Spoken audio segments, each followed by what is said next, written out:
न्याय दाबी में तीर्तोल विधायकों नेतृत्व में जिला एसपी ऑफिस कार्यालय घेराव कले तीर्तोल निर्वाचन मंडल विजु जनता दल। तेज सूचना मुताबक गत किछि दिन तले रघुनाथपुर ब्लॉक अंतर्गत तरीकुंद ठारे राज्य सरकार द्वारा आयोजित आयुष्मान भारत जन आरोग्य योजनार उद्घाटन उत्सव पालित होगा पूर्व बीजेपी कर्मी मानकर उन्मत्त कांड घटाई जने महिला ब्लॉक कर्मचारी को माड़ मारिबा घटना को केन्द्र करी उचित न्याय दाबी में एसपी और जिलापाल निकट में तीर्तोल विधायक डॉक्टर रमाकांत भोईक समेत ब्लॉक अध्यक्ष समिति सभ्य और अन्य नेतृमंडली अभियोग करते एपर्यंत किसी संतुष्ट पदक्षेप प्रशासन ग्रहण न करी मुख्य अभियुक्तों को गिरफ कला नहीं। जार प्रतिवाद में विधायक डॉक्टर रमाकांत भोईक नेतृत्व में महांगार पूर्वतन विधायक प्रताप जना, बालिकोदा एरसमा विधायक शारदा जना, पारादीप बीजेडी नेता अरिंदम सरखेल, जिला परिषद अध्यक्ष मनोज कुमार भोई और रघुनाथपुर अंचल शताधिक विजु जनता दल कर्मी विराट शोभायात्रा आसी जिला एसपी कार्यालय सम्मुखें शांतिपूर्ण विक्षोभ प्रदर्शन करने सहित मुख्य अभियुक्त को गिरफ दाबी में धारणा देते। विजु जनता दल तीर्तोल निर्वाचन मंडल समस्त कार्यकर्ता सहित जगतसिंहपुर जिलार समस्त कार्यकर्ता एक विगत दिन में मुझे जो भाई भाव में पुलिस चापग्रस्त होती सरकारी दल नेतृमंडली द्वारा सरकारी दल नेता मंत्री द्वारा गोटे महिला जंत्री को गोड़े गोड़े मारे तार किसी प्रतिकार नहीं। महिला जंत्री मैंने कलम छाड़ आंदोलन कले तार भी किसी प्रतिकार नहीं। आम दुई थर आसिक एसपी को भेटीचु कलेक्टर को भेटीचु किंतु तार कौन सुफल मिलना से विजु जनता दल तीर्तोल निर्वाचन मंडली तरफ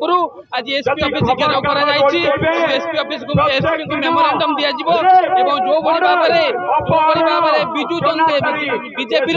गुंडा मैंने जो भाव में गड़े गड़े जंत्री महिला जंत्री को माड़ मारी इमिडिएटली अरेस्ट कर सहयोगी मान अरेस्ट कर साधारण जनता को जस्टिस दि जाऊ ये हूँ आम दाबी रही एसपी कथा न मानती आगामी दिन में ये इश्यू स्टेट लेवल में पहुंचब आम चुप ही बसबू नहीं दिन राति लड़ाई करूँ हक लड़ाई करूँ साधारण जनता हक लड़ाई करूँ सरकारी गुंडा माने ठीक बीजेपी दल गुंडा माने सरकारी महिला कर्मचारी जो भाई आक्रमण कले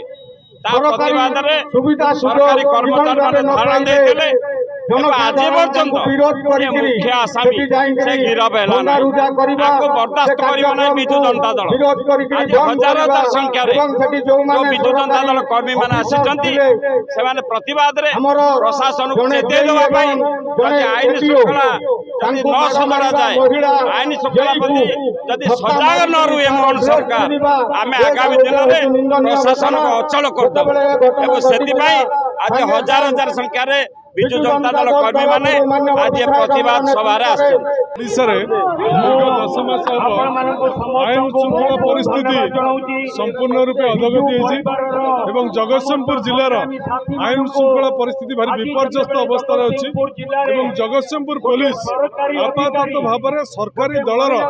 नेता मान कथार उठ बस जो साधारण जनता न्याय पाऊना थाना बातर अंतर चली आईन की पादरे दली दि जाऊँ यार प्रतिवाद कर विजु जनता दल आज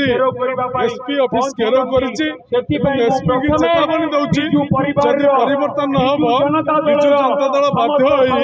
आहरी आंदोलन आपण देखुथिबे को भाबरे महिला को सम्मान करथु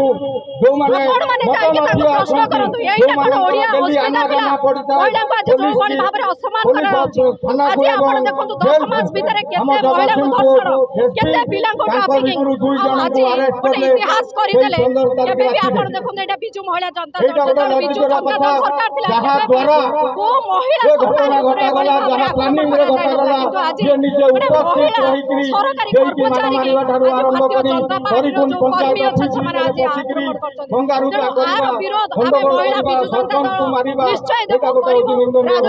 लड़ाई कर